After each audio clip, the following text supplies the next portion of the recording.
guys, last time on 3.6 we talked about asymptotes, and we had two type asymptotes, right? We have vertical asymptotes and we also have horizontal asymptotes. So just really quick up a bit of a review for asymptotes. For vertical asymptote, we're gonna have the form of x equal to like some numbers in here, and it has to be strictly a number, okay? And like graphic wise, it's gonna look like a vertical dashed line, right? For horizontal asymptote, we're gonna get the form of y equals to strictly a number. It cannot be a function. It cannot have like x in there. It has to be strictly as y equals to something, as like y equals to 1 or y equals to 0, y equals to -3, or like whatever it could be. Like y has to equal to a number in there, okay? And then graphically, it has to look like a horizontal asymptote. So it has to look like a horizontal, like dashed line, right? And just to like finish the labeling system in here, I'm gonna have like VA and HA in there. And of course in the test and in the quizzes, you have to write like the function in there, right? So I'm expecting to see this like on top or like at the bottom of the line, and same goes for the horizontal asymptote. You can write it at any end you want to, okay? And so we getting toward the end of 3.7, so let's have a summary of what we've been learning so far and gather all of that into curve sketching, okay? So far we have studied several concepts that are useful in analyzing the graph of function, right? We talked about the intercepts, and we have x-intercepts, we have y-intercepts, we also have the continuity, and we have like we have three conditions for continuity, right? We have to have like the f of that value in there.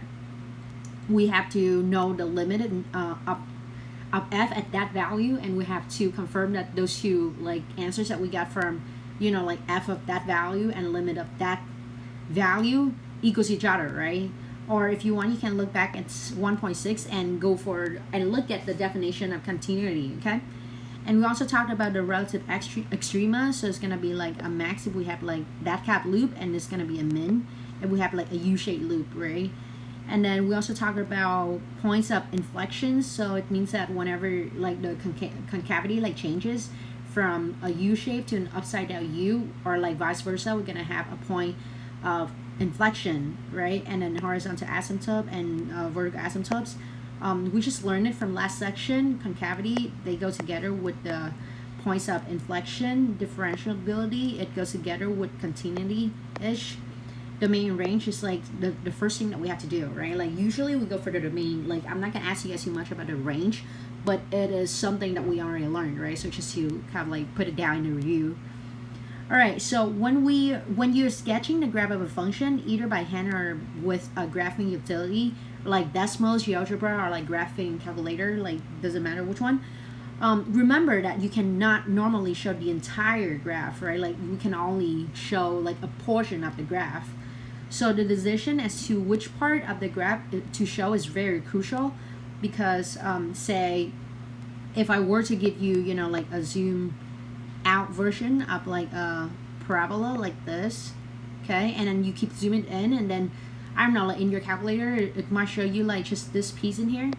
So then when you zoom it, you're gonna see it like this, right? And this doesn't say anything about like the parabola at all, right? So it depends on like what window or like what part of the function of the graph of the function that is shown to you guys. Like that matters a lot. That's why it's very crucial in there, okay? And then I'm gonna give you some guidelines for analyzing a graph of a function. So first, we have to determine the domain and range of it. Usually the domain is very important. The range, it could be matter, sometimes it doesn't really matter at all. But yeah, the range in here is just like a tool for you guys to like double check whether your graph looks like logically to what we have like symbol wise, okay?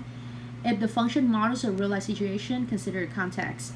What does it mean by that? It means that, say, when we talk about money, right? Like the money cannot be negative unless you have some loss.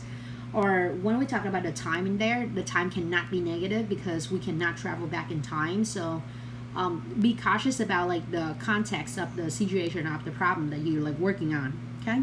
And then second step in here, determine the intercepts and also the asymptotes in here.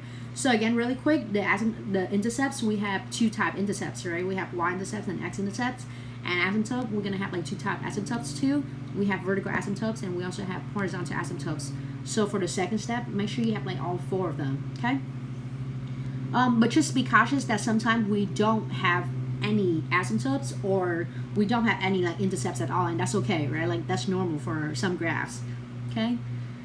For the third step, we have locate the x values where f prime, like the first derivative and also the second derivative, equal to 0 or undefined, right? We talk about like critical numbers in here, and that's like the procedure help us to find the the relative extrema and also the points of inflection, okay? So make sure you know how to do that by now, and use the result to determine where the relative extrema and points of inflection occur, okay? So these are like within chapter 3. I'm not sure what section it is, but as for like the reference in here, make sure you review them before you keep watching the video, before you continue watching to watch your video, okay? So let's talk about the first and the only objective of today, summary of curve sketching techniques. All right, so I give you all the tips and then all the review from the last page already, so let's get to work for this one. For my example, I have to analyze the graph, right? And just a heads up in here, you're gonna see this in the quiz. I'm not sure whether it's like quiz 3 or quiz 4, but you're gonna see it in the quiz, and also you're gonna see it in the exam too also, okay? So make sure you pay like close attention to this one, okay? And as you notice, the instruction in here is asking us to analyze the graph, right? So what we're gonna do in here is that, well, first of all, we have to find the intercepts, right? So intercepts in here, we have 2 types of intercept, x-intercept and y-intercepts. Well, I'm gonna fast forward for this one because we all should know how to find intercepts by now. So for the x-intercept, we're gonna set the y equal to 0, and then we solve for x, and then we're gonna get 1/3, 0, and for the x-intercept, and we do the same thing, and we're gonna get 7 and 0 as another like x-intercept, and those are the only like x-intercepts that we have for this problem, okay? But like if you have like troubles, if you don't know how to find these 2 intercepts, make sure you talk to me, make sure you email me or like ask me how to do it, okay? And as for the y-intercept in here, we're gonna set the x part equal to 0, and then we solve for y, right? So that one is easy, like treat this one and this one like, you know, like doesn't exist, like ignore them. You're gonna have something like -7 divided by -1, which is 7, right? So then the only y-intercept for this problem that we get is 0 and then 7, right? So just to confirm really quick in here before I move on, that is these 2 are x-intercept and this one is y-intercept, okay? So first step is done, right? Like next step we have to find this is actually the second step, right? So you notice in here, like I don't pay too much attention to the domain range. If you want, you can also do that, but if the question doesn't ask you to do that, well, don't waste your time to do that, okay? But here, let me put it in pink because I don't think the domain range are like super important in here. So the domain in here, it equals to all real numbers except for all the numbers that makes 0 on the bottom, right? So in order to make the procedure like easier a little bit, let me go ahead and do the x method, or like the factoring method in here for the both top and bottom. So for the top part, I'm gonna get like 21 in here for multiplying -3 and -7 together. For the bottom part, I'm gonna get 22 in here. So I'm gonna fast forward for this one because we talked about it in the previous section already. So I'm gonna get like a 1 and 21 in here, and because of the front number, I'm gonna have to divide everything by -3, right? So first of all, let me finish writing these and then divide each of them by -3. So then in here, I'm gonna get -3x plus 1 and then x minus 7. So this is what I have for the top part, right? So that is ugly. Let me rewrite this one really quick. -3x plus 1 and then x minus 7. Okay, I'm gonna do the same thing for the bottom part, so let me write in here really quick. I'm gonna have -1 on the top part and 0 for the bottom part after I rewrite as like a 3-term polynomial, right? Like if you don't know how to do that, please rewatch section 3.6 for more information, okay? Like the examples that we have in here are pretty like similar to the one that we had in 3.6, okay? And the numbers that we have in here is -1 and 1, so I'm just gonna go for it in here. So I'm gonna get x minus 1 and x plus 1, right? As you can see in here, there's nothing to cancel out, but then for the domain in here, at least we know that the 2 values that makes the function like undefined here are plus minus 1, right? So I'm just gonna exclude them out, right? For the range in here, This one is really tough. Like, honestly, I don't have like a good way to do it, so I'm not gonna even ask you guys to do it.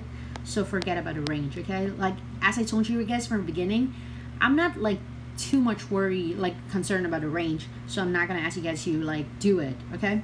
But if you want, you can like find a way to do it, okay? Like, I can show you a way to do it if you want to, but it's gonna be like pretty like tedious, and you don't need to find a range like just by the function, okay? If I were to ask you about the range in there, I'm gonna give you a picture or ask you to find the remaining range from the graph, not just, you know, like by looking at a function and, well, tell me the range, okay? That would be a little bit unreasonable.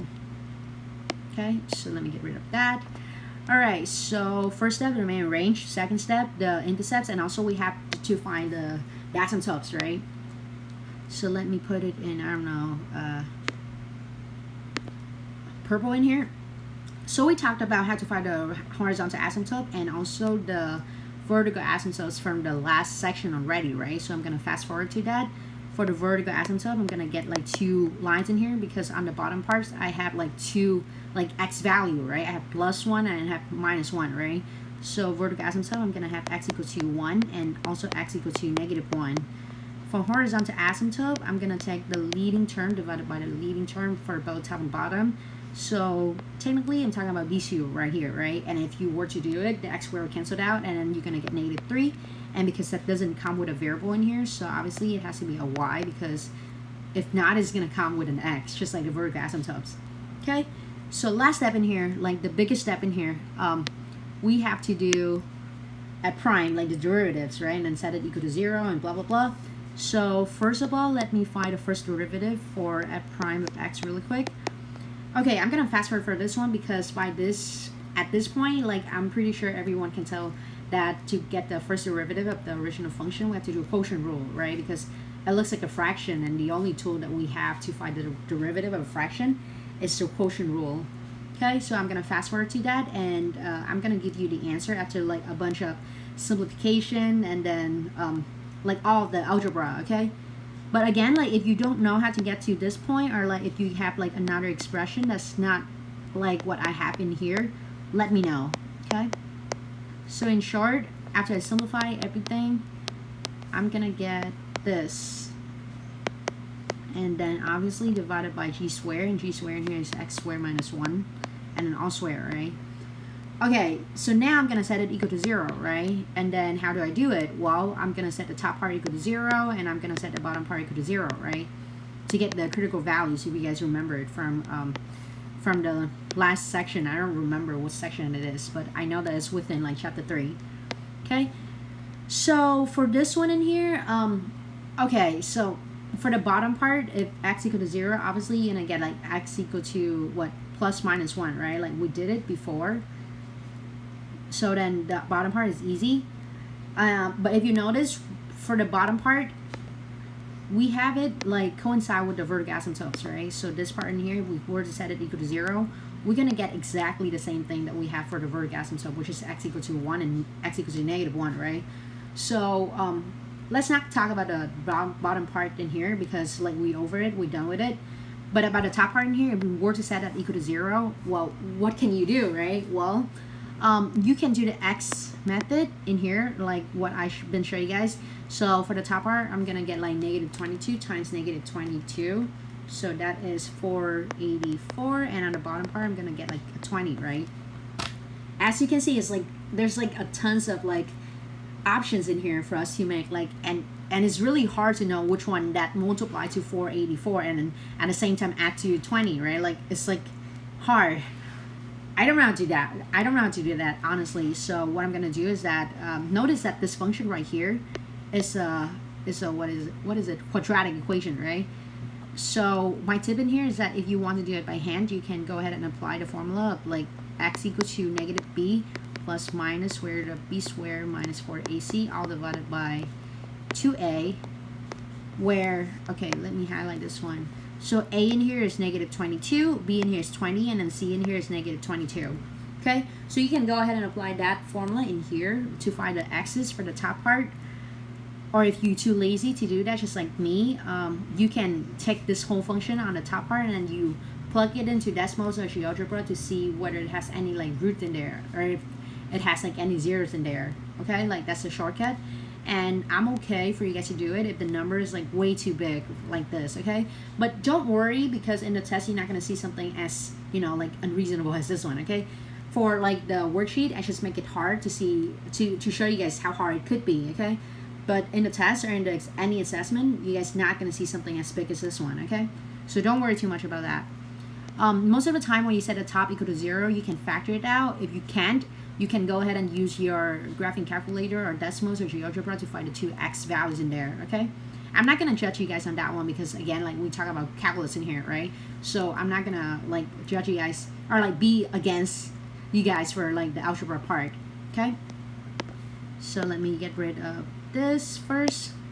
Okay, so fast forward, I used the calculator, I used Desmos for this one, and honestly, I didn't find any root, because it's like the function that you see if you put it into Desmos or GeoGebra, the function that you have in there, the graph of it, is completely above the x-axis, right? Like it never touches on the x-axis. That means that the top part can never actually equal to 0, right? So for this one, we have no critical numbers, we have no critical values. So let me put it in blue. So no critical numbers in here, and hence we don't have any relative extrema. So no relative extrema. I think I spelled it right. Okay, so now let's move on to the second derivative. Let me put it in brown.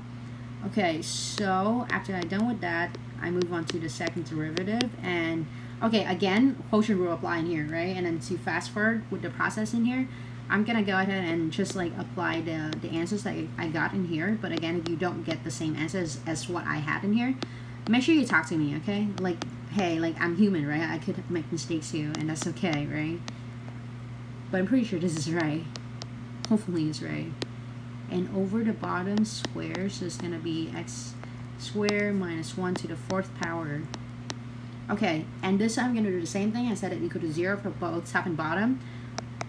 So this equal to 0 and this equal to 0, right? For the bottom part, if you like remember what we just talked about, like the same thing will happen in here, right? Like if we were to set it equal to 0, we're gonna get the vertical asymptotes, which is x equal to 1 and x equal to -1, so we don't have to worry about that right now.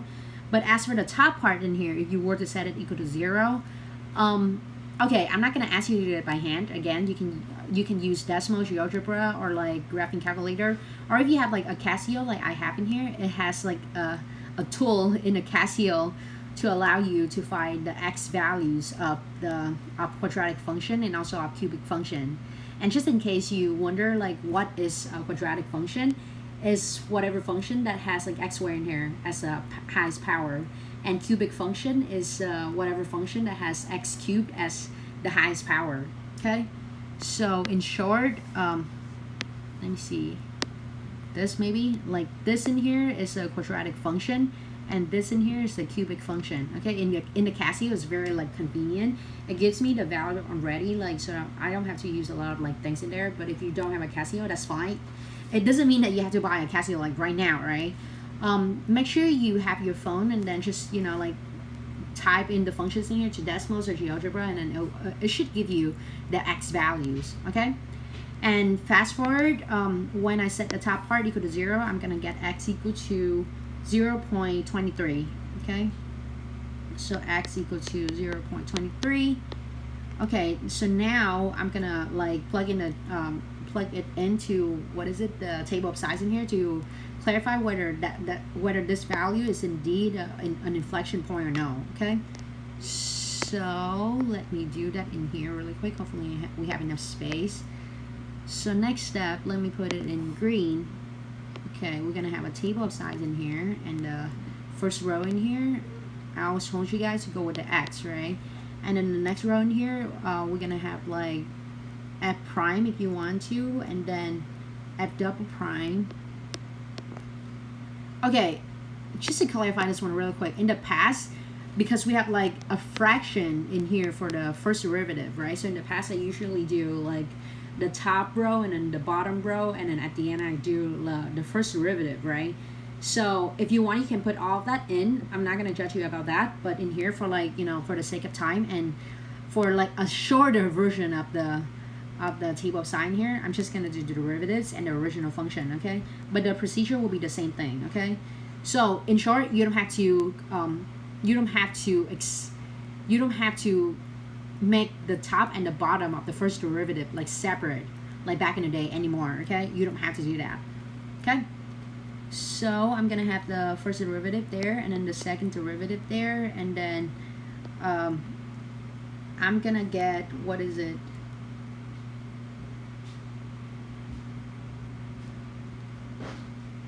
Okay, I'm gonna call it like characteristic in here, and you guys will see what it means in a second. And lastly, I'm gonna get like the original function. Okay. All right, so this is a table, right? And for the x value, if you remember in the past, we're gonna talk about like all the numbers we have for the critical values, including like the vertical asymptotes, because the vertical asymptote is actually like the bottom part of the first derivative and of the second derivative, right? And we're gonna have this point also, right? So how many points we have in here? We're gonna have x equal to 1, x equal to -1, and x equal to 0.23, right? So we're going from negative infinity all the way to positive infinity. And then we have -1 in here, we have 0.23 in here, and then we have a 1 in here, okay? And because this one is like special in the sense that we don't have any critical numbers, right? But if we do, we're gonna have to list them out on the x row in here, okay? So first thing first, for f of x equal to 0, well obviously we don't have anything in here, right? So we're gonna have this as like doesn't like exist or like undefined. And then same goes for like the second derivative, because -1 and 1 are the numbers like that makes the bottom of the first and the second derivative equal to 0, right? And then characteristic, you can say that they are the vertical asymptotes, okay? And then for the f value, it doesn't exist, right? Because 1 and -1, they are not even a part of the domain right here, if you notice. Okay, so that's why for f function it's gonna be d and e, or like doesn't exist. Alright, so moving on, what do we have? Let's find the 0 underneath of the 0.23 in the right row, right? So where we got the 0.23, it is from the second derivative being 0, right? So we're gonna have a 0 in there. And then for the first derivative, it's gonna give us a number, but I don't care too much about that number, because this number is not even, like a critical numbers, right? So it has nothing to do with the first derivative. And then let's talk about the characteristic later. And let's see. So now the table of sign, and let me change it to brown here. So plug in numbers. So you can do any number that's smaller than -1, right? So for me, I'm gonna go with -2 in there. I'm gonna go with, I don't know, like 0 in here, and I'm gonna go with 0.5 in here. But then again, these numbers are just like my choice, right?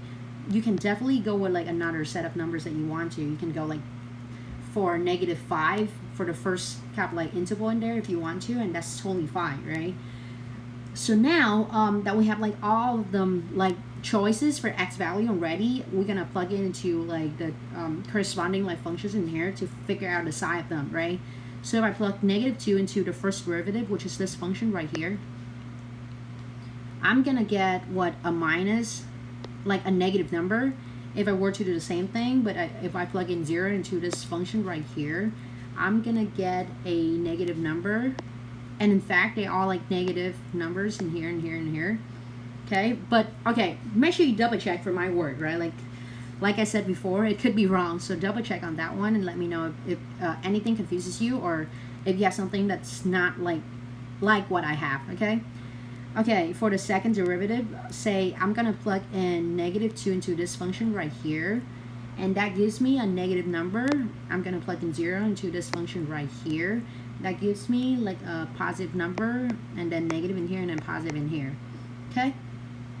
So now, as for the characteristic in here, what do I put in here? Well, in terms of the first derivative, wait, in terms of the first derivative in here, it's negative. It means that we're gonna have a decreasing interval, right? And in terms of the second derivative to be negative, it means that we're gonna have some concavity like downward, right? And then, so I'm talking about these two sides right here, right? And then for the next set in here, for the first derivative being negative, we have it like decreasing, and then for the second derivative to be positive, we have an upward U in there. And then characteristic of this point in here, well, we don't know whether it's like it's a inflection point or no, right?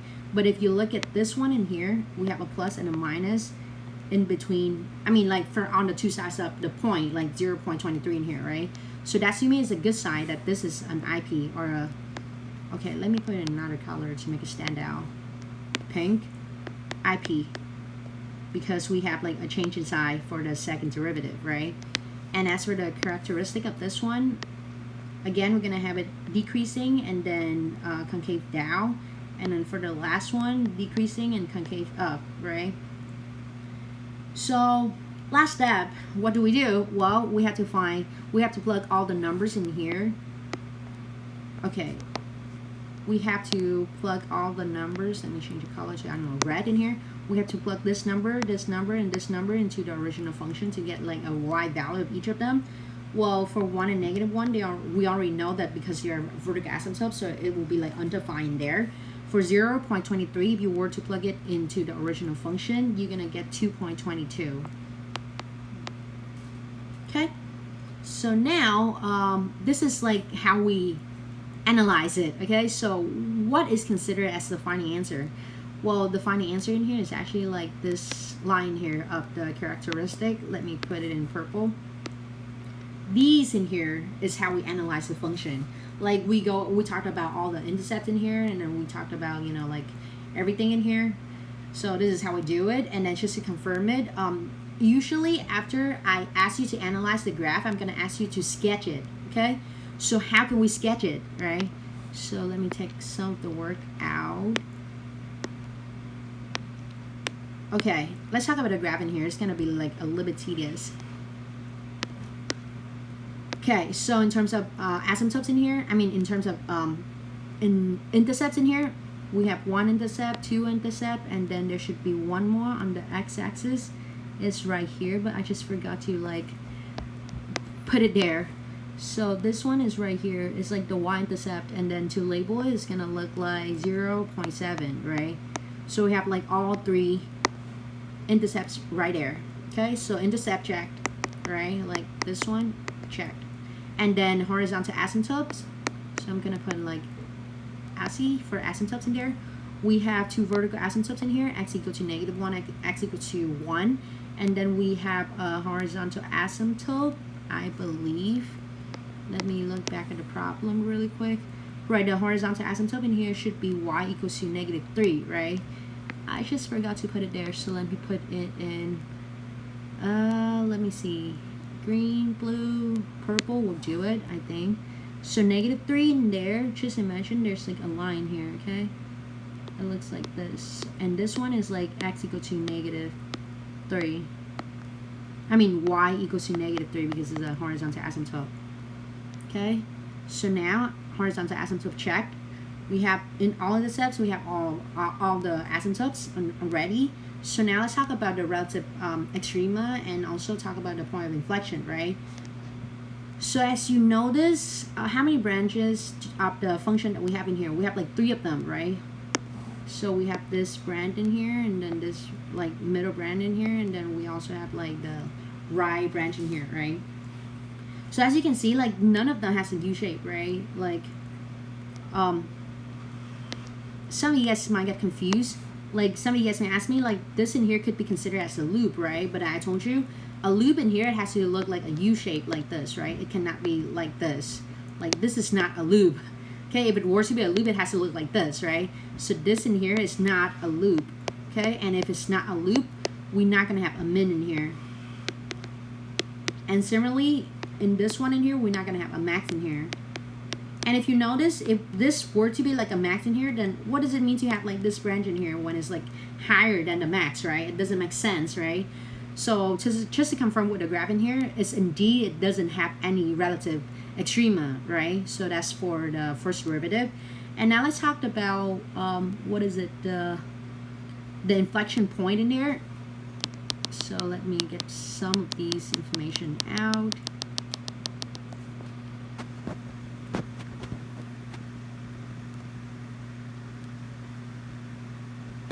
Okay, let's see it like this.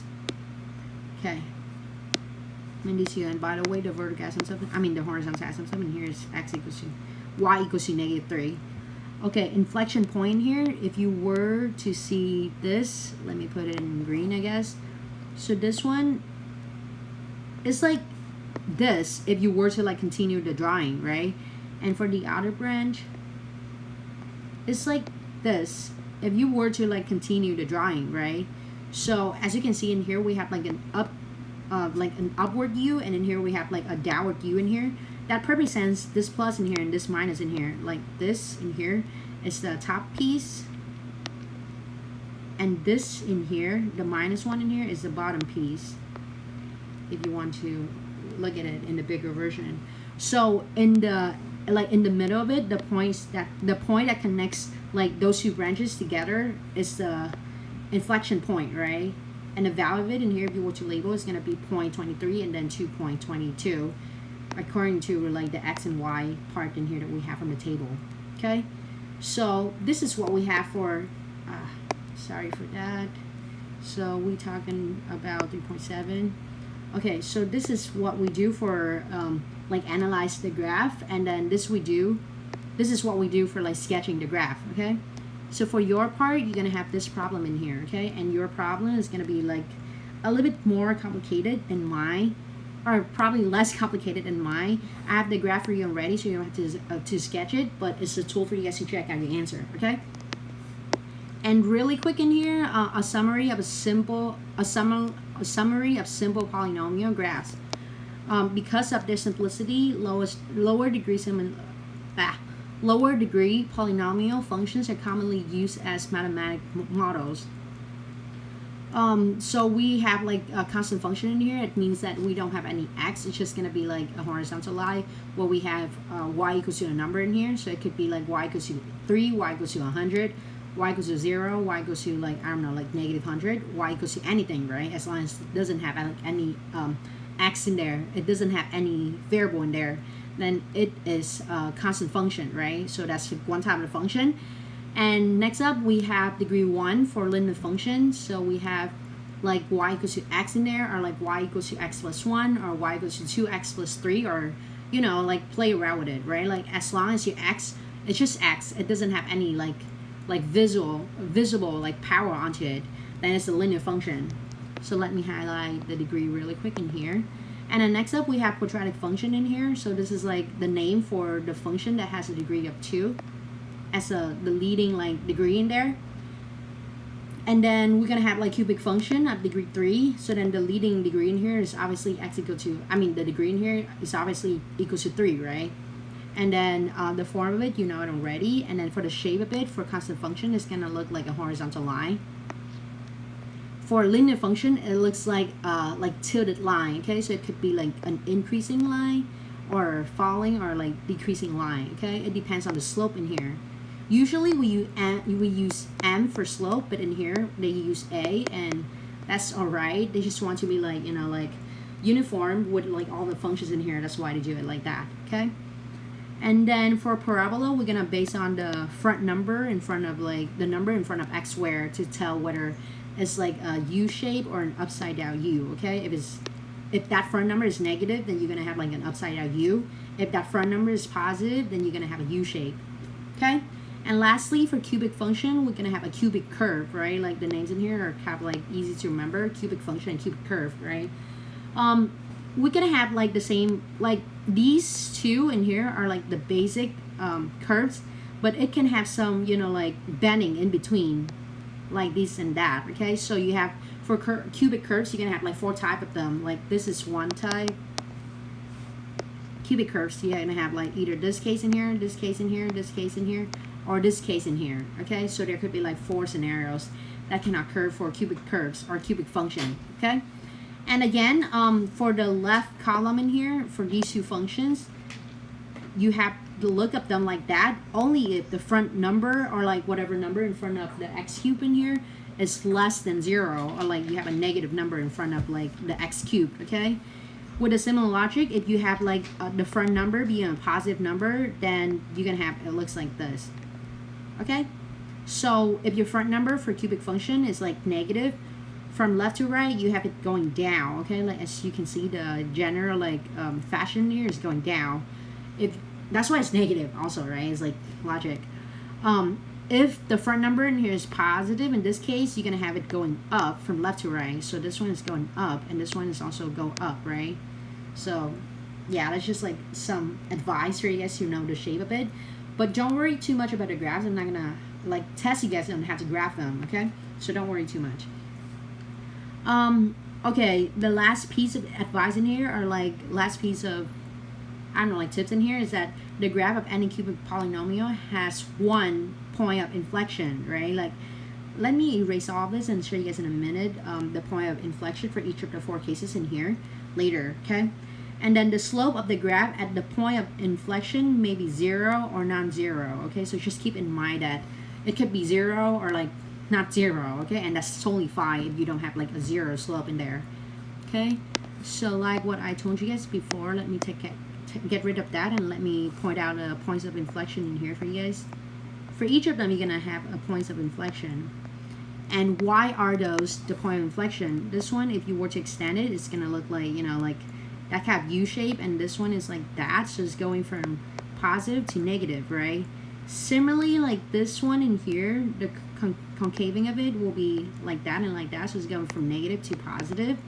And then concaving from this one, it will be like positive to negative, and the last one is gonna be from negative to positive, okay? So that's why we always gonna have like a point of inflection for a cubic polynomial, okay? So thank you for your listening. If you have any question, let me know, okay? Take care and have a great day. Bye-bye.